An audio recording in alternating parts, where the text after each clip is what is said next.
Hello అండి. మంచి meal maker fried rice అండి. ఎమ్మీ ఎమ్మీ, చాలా healthy food also, protein food also.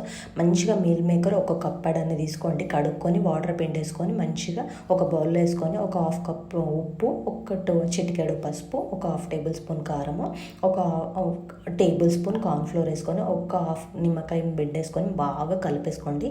వీటన్నిటిని బాగా కలిపేసుకున్న తర్వాత మనము ఒక 2 మినిట్స్ పక్కన పెట్టేసి ఒక కడాయి పెట్టేసుకొని మనం దాంట్లో ఒక 2 టేబుల్ స్పూన్ ఆయిల్ వేసుకొని ఈ మీల్ మేకర్స్ మంచిగా క్రిస్పీ అయ్యేంత వరకు ఫ్రై చేసుకోండి. బాగా ఫ్రై చేసుకోండి.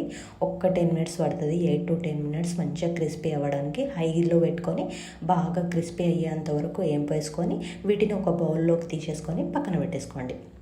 ఈ విధంగా బౌల్లో తీసుకొని పక్కన పెట్టుకున్న తర్వాత మనం ఫ్రెష్ కడాయి ఇంకొకటి తీసుకొని 3 to 4 టేబుల్ స్పూన్స్ ఆయిల్, ఎల్లిపాయలు ఒక 3-4 గడ్డలు ఎల్లిపాయలు, ఉల్లిపాయ ఉల్లిగడ్డ తీసుకొని మంచిగా కట్ చేసుకొని 3 సైజులో కట్ చేసుకొని మంచిగా ఎగిన తర్వాత కొంచెం కరివేపాకు, ఒక 2 రెమ్మల కరివేపాకు, మంచిగా క్యాప్సికమ్, క్యారెట్, బీన్స్, వీటన్నిటిని కూరగాయలను వేసేసుకొని మంచిగా ఒక హాఫ్ టేబుల్ స్పూన్ మిరియాల పొడి, హాఫ్ టేబుల్ స్పూన్ ఉప్పు కూడా వేసుకోండి, స్కిప్ అయింది. వీటన్నిటిని వేయించుకొని 10-12 నిమిషాలు బాగా ఉడకనివ్వండి. మూత పెట్టుకొని కలుపుకొని బాగా ఉడికిన తర్వాత ఈ కూరగాయలన్నీ ఉడికిన తర్వాత బాగా బాస్మతి రైస్ ఆల్రెడీ కుక్ చేసి ఉంటుంది కదా, ఆల్రెడీ మనం బిర్యానీకి ఎట్లా కుక్ చేస్తామో సేమ్ యాస్టీస్ అట్లనే కుక్ చేసుకొని పక్కన పెట్టుకొని వీటన్నిటిని వేగిన తర్వాత మనం బాస్మతి ఎంత రైస్ కావాలంటే అంత వేసేసుకొని, నేనైతే ఒక్క 3 గ్లాసెస్ రైస్ తీసుకున్నాను.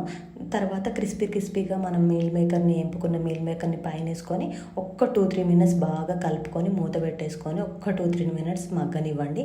అయిపోయాయండి Emmy meal maker rice basmati తోటి. ఎంత కమ్మగా ఉంటుందంటే protein food also, healthy food. పిల్లలకు బాక్స్లోకి, లంచ్లోకి, డిన్నర్లోకి ఎప్పుడైనా ఎనీ టైం తినొచ్చండి.